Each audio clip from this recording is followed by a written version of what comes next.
Hare Krishna, and welcome once again to another episode of the Sriman Narayaneeyam. Today, let's do Dasakam 28, chapter 28, which is a continuation of the previous chapter, that is, the churning of the milk ocean. Now, last week, the last session, we saw how the Devas, the Asuras, the gods, and the demons started churning the milk ocean for nectar as advised by Lord Vishnu. They used the Manthara mountain as the churning rod and the serpent Vasuki as the churning rope. The demons held on to the head of the serpent, and the Devas or the gods held the tail end of the snake. Okay, and they started churning the milk ocean. But in spite of churning the ocean for quite some time, nothing happened except that some aquatics rose to the surface. That's all. Okay, now the Lord takes over the churning. Okay, he takes the head end and the tail end of the snake Vasuki and starts churning the ocean vigorously. And then what happened? We'll see in this chapter. Okay, chapter 28. Let's read the first shloka as usual and then discuss. Okay. Garalam taralanalam purastha jaladerudvijagala kalakudam amarastu divadamodanikno girishastannipapau bhavat priyartham. Now, first and foremost, there emerged from the ocean the Kalakuta poison, okay, which was like molten fire. Now, this uncontrollable poison was spreading all around, up and down and in all directions. And the gods propitiated Lord Shiva by singing hymns in praise of the Lord Shiva. Okay. Now, Lord Shiva, being happy with their hymns, drank the poison.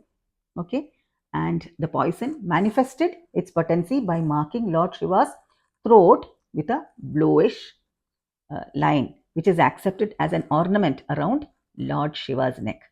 Okay, that is why he is known as Neelakantha. Neela, blue neck, blue line. Okay, now in his purports in the Srimad Bhagavatam, Srila Prabhupada quotes Sri Madhavacharya in this context and says that the Lord Vishnu, who was present there, was competent enough to rectify the situation.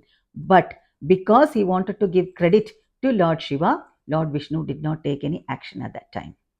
Okay, and then again, the gods and the asuras, the gods and the demons took over the churning, and they continued with the churning of the milk ocean.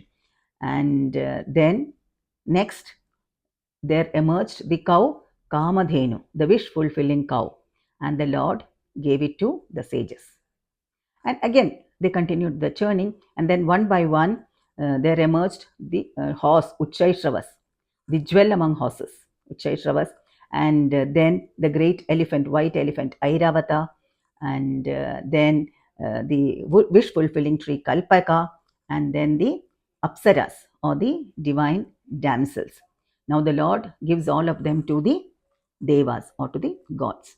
Now, and then after all this, there emerged from the ocean Lakshmi Devi, okay, the most enchanting Lakshmi Devi. And seeing her pure and perfect form, everyone was fascinated, and the world was agitated with desire. Okay. Now, the goddess who had set her heart on Lord Vishnu, was given a bejeweled throne by Indra. And all the devas, everybody had something or the other for her.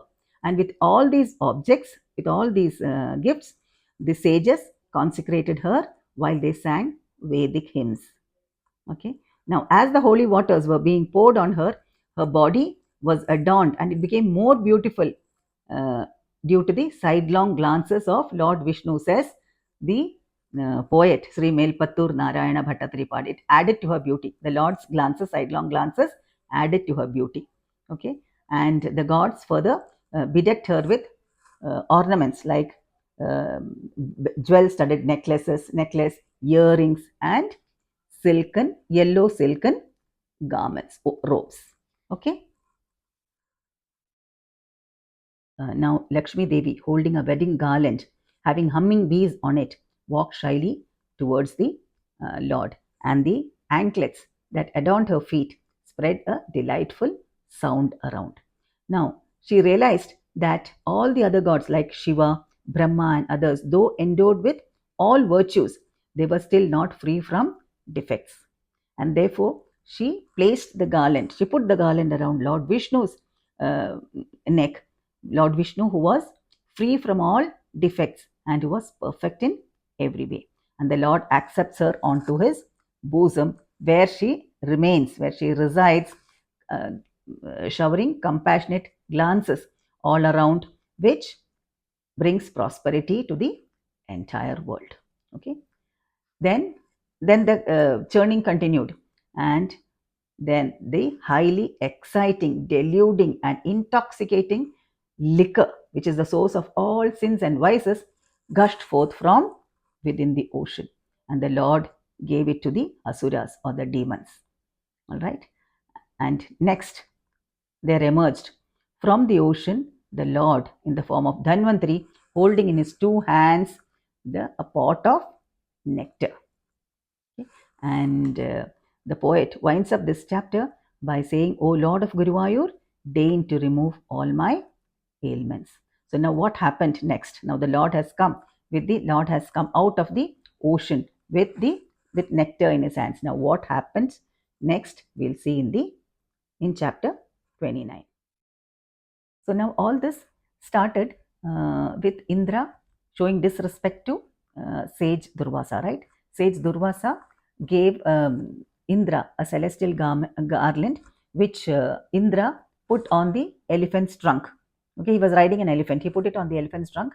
The elephant threw it on the ground and smashed it with its feet. And Durvasa gets angry and curses Indra. Right? So that elephant was not Airavata. It was one of the elephants, one of the many elephants that Indra owned.